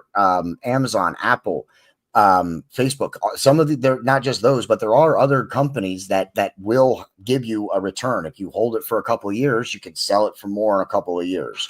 Mm-hmm. So that's what I recommend. Everybody should be getting in, controlling their own money in the stock market, and just be careful. And buying and trading and doing day trading, that is for experts. Don't be doing none of that unless you're confident in what you're doing. So if you're just new to it, invest in companies that are going to give you a strong return. That means they go up over time. They're going to continue to go up and have a history of continue to go up, or at the very least, dividends. And those are companies that pay you money for each share of stock that you own. Mm-hmm. And it's usually not a high amount. I mean, if you only own one share, you might only get like, I own a couple where it only pays me, I think, like 10 cents per share, right? Mm-hmm. But I get that 4 times a year. And if I owned more shares, then I would get more. So I would recommend anybody who's listening who wants to get involved in it, you want to invest in high return stocks, stocks that are going to continue to go up in value, or dividend stocks. Those are stocks that pay you money to own them. That's what I would recommend to any new people out there. Don't go crazy. Stay simple. Yeah, very good advice. Absolutely. Yeah. Stay simple.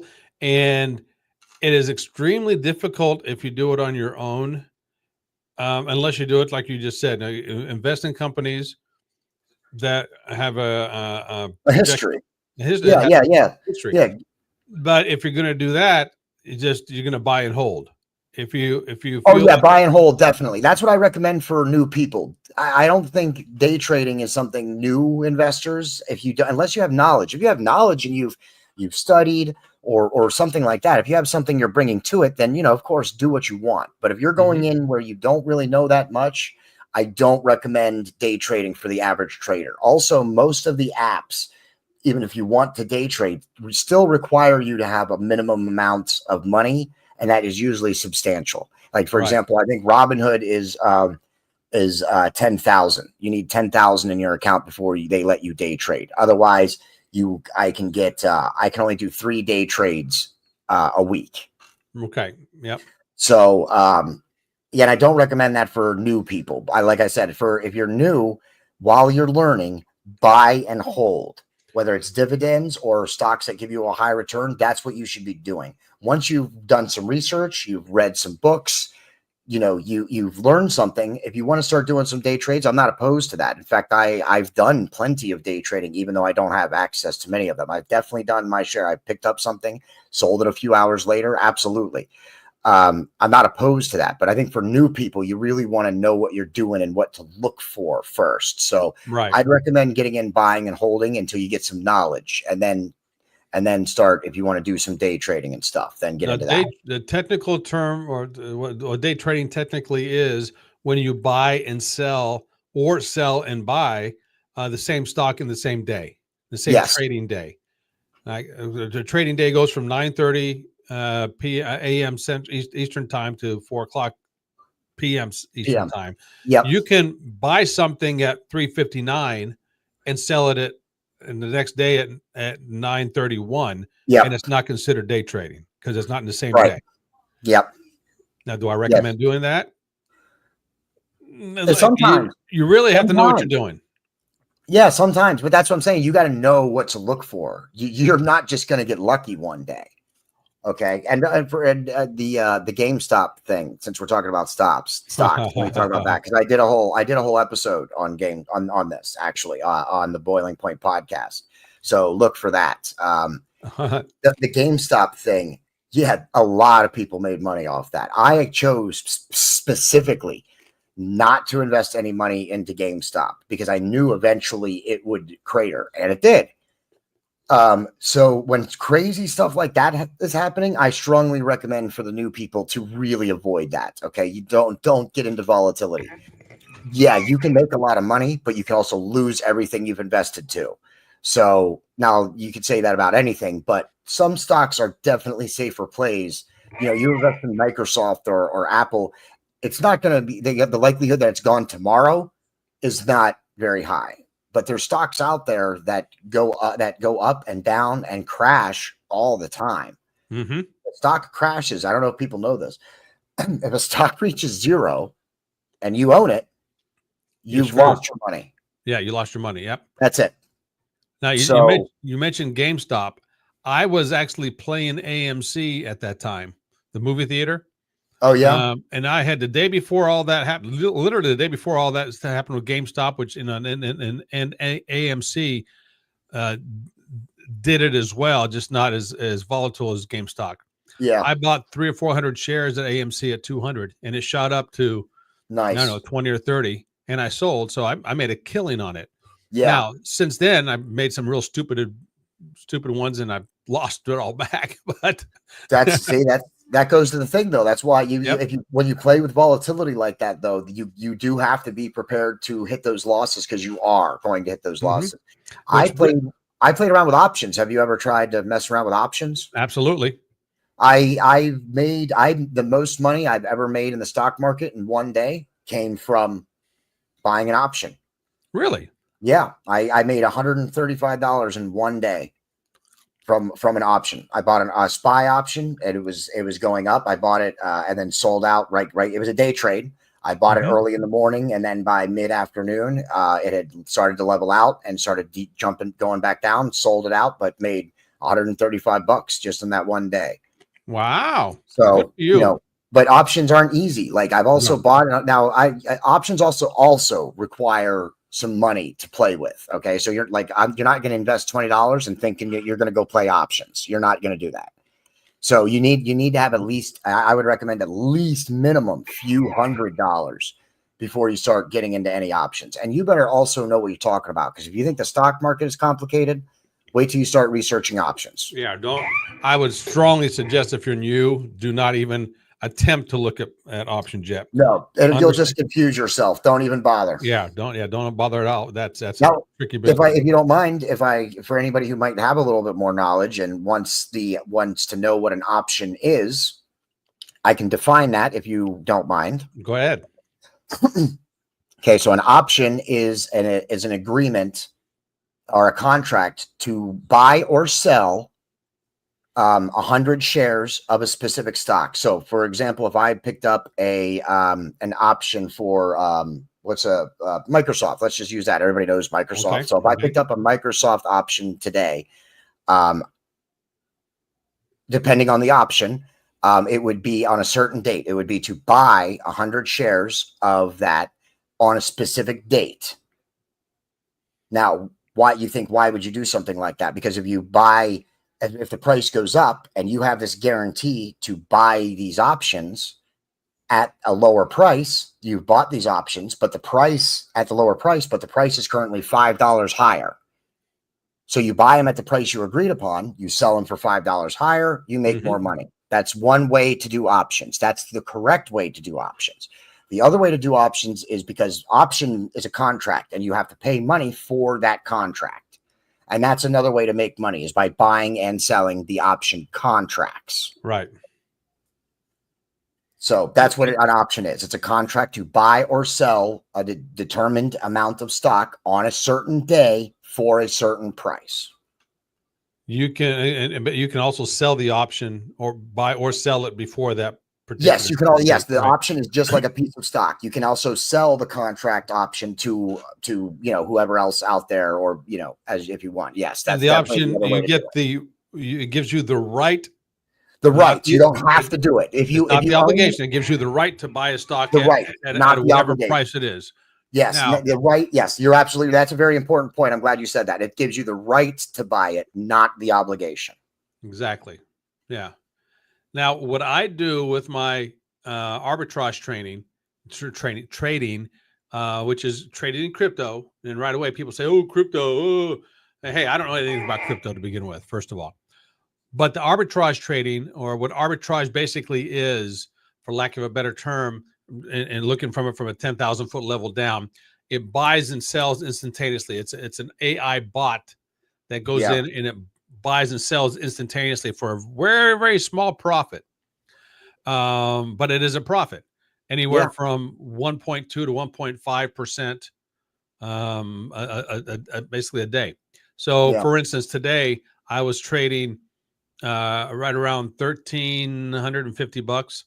And after my 5 trades, and what's this particular program I'm doing, I press a button 5 times. I walked with $17 and some change. And tomorrow will be a little more. Next day will be a little more because it reinvests itself all the time. So that's what it basically goes into. There are some people who I'm with, and it does this very rapidly. First of all, it's not a get rich quick at all. It is just daily compounding. As I said at the beginning. So in a traditional bank, if you go into a savings account, let's say you put $1,000 into your savings account, and let's say it gives you 1% interest a year. Okay, which most savings account don't do that anymore. But let's say they did. At the end of that year, that $1,000 would be $1,010. Okay. And then the following year, that $1,010 will be like $1,022, so on and so forth. So it reinvests itself on a yearly basis. But let's say you do that on a daily basis. Let's say you have $1,000 in there today at 1%. Tomorrow you will have $1,010. You do that again the next day, 1,021 or 22, whatever it is. Yep. The next day it goes on and on and on. So you do that on a daily basis, and you see how that accumulates. Compounding interest on a daily basis. And that's exactly what I'm doing. And that's exactly how this arbitrage works. It's all in crypto, but crypto can be converted back to US dollars just like that. Not a problem there. So that's all the guesswork is taken out of it because I'm not doing any of it. I just hit a button and the AI bot goes out and does it all. Yeah, that's the thing that you're talking about that I'm definitely interested in getting in, because your return is definitely deep. Like, that's decent enough of a return. That's definitely decent enough of a return. So that's definitely why I'm interested in checking that out. And there's nothing wrong with crypto. No. Just be aware that it doesn't exist until you convert it back to US dollars. And there are political, sociological, economical reasons why people want to go crypto and get rid of physical currency altogether. That I'm not for that. I'm against going all digital. It's a terrible thing. But that you said, you can still make money off crypto. Just like you can make money off of a company that you don't necessarily patronize, with the stock market. You may not buy Goodyear tires, but you may invest some money in Goodyear. Yep. So it's the same thing. So basically it's like you said, Goodyear. I buy stock in Goodyear. I don't see that money. It's on paper somewhere until I actually convert it back to, lack of a better term, convert it back to US dollars is when I see it. The same thing with crypto. And you can convert it back to US dollars just like that. Well, but I mean, a little bit. I mean, when you buy a share of a company, technically you're buying. Technically, even though we don't own the physical share, it is a physical share of an item that we own. Right. But So crypto is still nothing. Like you that can I own agree it, with. Absolutely. except for Bitcoin, because there are companies and places out there that actually accept Bitcoin. So it is a sort of currency that some people do accept. See, Bitcoin confuses the hell out of me. And here and here's why I say that. I don't get it. I mean, I've watched I don't know how many documentaries on Bitcoin, and they talk about people mining Bitcoin and Yeah. doing this and computer mining. So the thing which puzzles me and which I have yet to have anybody explain this to me, they say there's a finite number of Bitcoin out there that you can Well, find, and these companies when these computers are mining it. what people don't know is that's how Bitcoin started. And that's what made it valuable at the beginning. Just like the US dollars was at one time backed by gold, giving it value. Bitcoin was was a finite amount. You had to do something in order to get it, right? So you had to do something in order to get it, and there was only a limited amount, giving it value. Now, if I'm not mistaken, there isn't. I don't think Bitcoin is just like everything else. It's a digital currency. They can make more. They do make more. I don't believe that there is only a limited amount out there. They got off that model, but that's how it started, if I'm not mistaken. Anybody who's listening, please correct me if I'm wrong. I am not speaking 100. Like I don't know this for 100% sure, but that's how it started. I don't know if that's still the way it is, but that's how it started. Was that you had to mine it and find or find it, if you will, and there's only a limited amount. Okay, and Lana just chimed in. Hi, Lana. It says they only made so many Bitcoin. So that's what, and she knows a lot more about this than I do. That's for certain.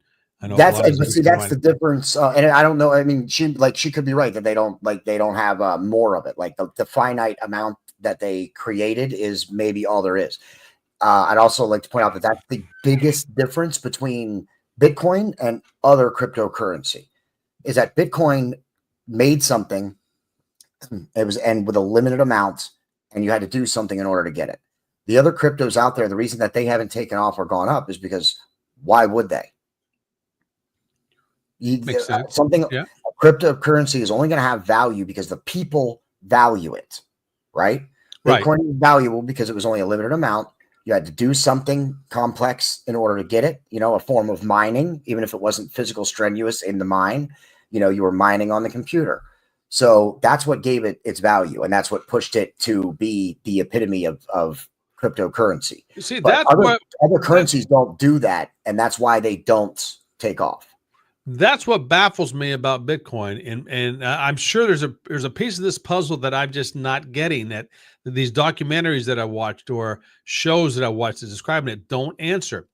Somebody had to create this at one point. Mr. Yeah. Bitcoin had to create this, and Yeah. he says, "Okay, you have to do X to get the coin, whatever X is." Yeah. Computer stuff. Okay. Yeah. So this guy who created it knows how many he created. Yeah. Right.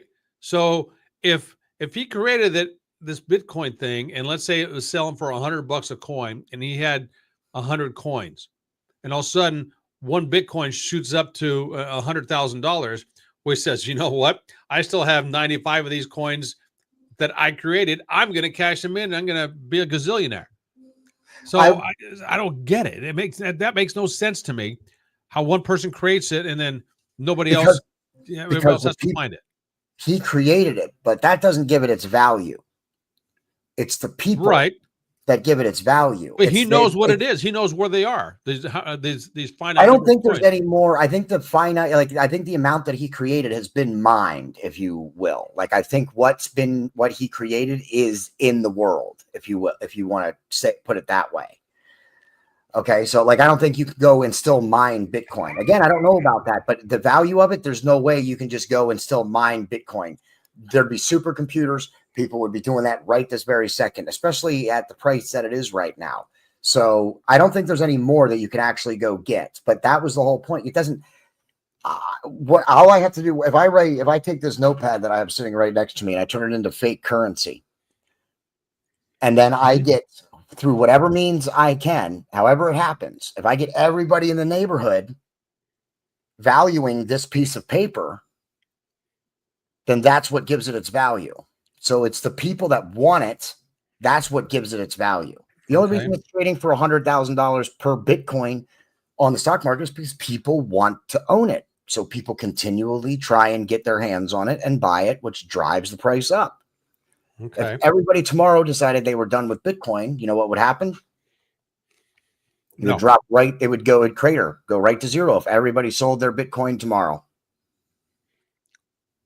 What if they sold it? Somebody have to buy it. Do they? Well, who are they selling it to? That's, listen, when you sell a stock, you think you're selling it to another person somewhere sitting at a computer or sitting at a terminal. No, you can't sell a stock when there's no buyer. Yes. Yeah, but that's not how the stock market actually works. Brokerage's accounts usually handle the buying and the trading. So when you sell it, the brokerage account is technically still holding that share. Even with Robinhood, I use Robinhood. So Robinhood is technically buying that share. When I sell it, Robinhood holds it until they find somebody to actually buy it. Nothing is instantaneous. Or you can't tell me that there's enough people that want to buy something. Because when I put a sale in right now if it was trading time and I put a sale in to sell one of my stocks, it would happen, boom, like that. Right. That's what. That's just because someone else happened to put in an order at the exact same time that that's where the options come into play as well. Options are different. Options actually do have to be sold to somebody. Right. And if you have an obligation, if you sell a put, you have to buy it at that point. It's given to you. So that's a whole different ballgame there. A put is, yes, you would own the stock beforehand. Yeah. Okay. Wait. Okay. Change the subject here. Lana. Yeah. Before we confuse all your viewers and get them to turn off. No, this is not C-SPAN. Yeah. Okay. See, Lana, when lots of people dump stock and no one buys it, I assume it crashes. Okay. So all right. So I'm going to try something here. If you're up for it, JD, Lana, if you are as well. Lana, if you want to call in, because I know you don't want to be on live or anything here, but if you want to call in like you did last week, we can set that up if you're game. If you are, let me know. If not, that's fine. If you want me to hop out, you let me know. I can always hop out. No, all three of us will be on. Okay. Yeah. I do believe I can do this. So if Lana, if you want to do that, let me know, and I'll just call the same number you did last week if you still have it. And I'm also would like to point out to all your viewers that I am definitely not a master trader or master in financial anything. Me neither. Okay, I think I got this set up to go. Let's see. Oh, she's saying not tonight. Okay. All right. So I don't have it ready to go. All right. No problem, Lana. I understand. That's okay. Yeah. We've also been going. It's going on 2 hours here. So. Yeah, yours is your show. You tell me you whenever you're ready to close out, or you want me to get out of here. You just tell me. I'll be happy to leave. I think I'm ready to close out, and here's why. It has nothing to do with you. Oh yeah, I've been in the hot sun all day, and I'm sure as soon as I log off of here, I'll be asleep in 10 minutes. Oh yeah, and for me, it's about bowl 30 or 420.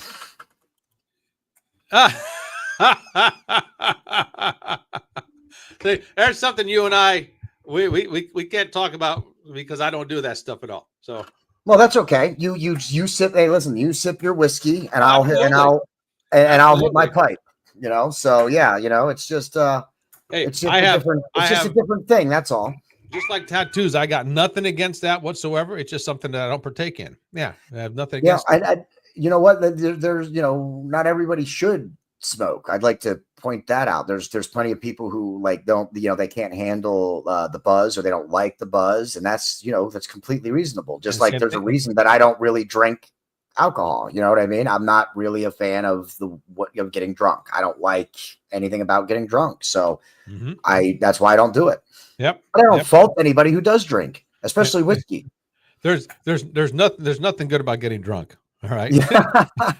Nothing good about getting drunk. And if I had to drink, if I had to get drunk to enjoy a drink, I wouldn't do it. Very, very rare. I can't even tell you the last time that I was quote unquote drunk. Yeah. Now, Oh, me. I mean, I hardly have I drink. been tipsy? Sure, absolutely. But the glass of wine or whiskey that I drink in this evening, like tonight, Yeah. it doesn't affect me in a way where I'm Well, yeah, it's slurring only, my words all the time. Well, I yeah, slur it's my one words anyway. glass. Yeah, Yeah. it's one glass. Am I going to go out and drive after I drink it? No, of course not. That'd Yeah. be silly for me to do. Yeah. Well, I'm not going to do that. But And the only time I drink anymore is really when I play poker. That's really the only time that I drink anymore. dude, you and I, we need to get together physically sometime because if you play poker as well, and Oh yeah, what do you play? I love playing Hold'em. Me too. All right, so I suck at it, but I love next playing. time. Oh, I'd be happy to teach you, bro. I got 2 classes. I got the beginners course and the advanced. I'd be happy to take you through both, pal.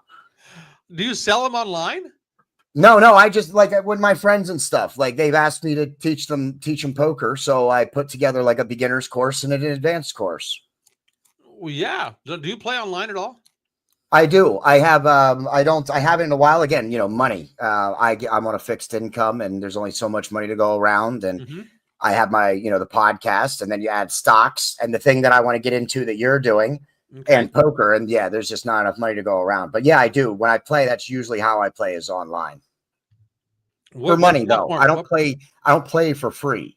What platform do you play on online? Oh crap! Is it the World Series of Poker? I believe is what I. Really? WSOP? Yeah, but with it's state, like it's all state, like we can't play each other. What do you mean? We can't play each other for money. The money site is World Series of Poker, Pennsylvania. And where do you live? Indiana. If World Series of Poker or if online gambling is legal in Indiana, you likely have World Series of Poker, Indiana. Wow, I did not know that. Yeah, it's a state. It's state regulated. It's not federal. Interesting. So we cannot. There is no interstate play. We cannot. You and I cannot play each other for money. Okay. Well, this is something we'll have to get into sometime. Well, yeah. Hey man, you fly into Harrisburg. We can be in Atlantic City in less than 3 hours. Oh, geez. Okay. We'll have to do that in the future. Okay. All right. Yeah. Sounds good. Within a year, we'll do something like that. How's that? Yeah. And now we got the topic for next time. You want me to come on? We'll talk poker next time. Sounds good. All right, my friend. I'll let you go, and I'm going to finish up my show. All right, man. I'm hopping out. Later. Appreciate it. Thank you. All right. So, he has 2 podcasts. JD has 2 podcasts. The Boiling Point podcast, check it out, and Media Mayhem podcast. And if you can't find either one of them, let me know. I can direct you to them, or I'll just get you in touch with JD. They do a fantastic show. The Media Mayhem, absolutely, and the Boiling Point. He focuses on local politics, like he was saying. Okay, so folks, man, I've had a great time tonight. JD and I were just going back and forth, doing different things, talking about all kinds of different topics on there, and this is one of the longest popcorn and whiskeys we've ever done, and time just flew by. And I'm sure I can go more, but I am dead tired. I'm going to go to bed. Lana, I appreciate you being here, adding to the conversations. You know I love you, babes. And I want you on next time, that's for certain. And so I'm going to end it here. My name is Andrew, Popcorn and Whiskey. I am the face who runs the place. So until next time, ciao.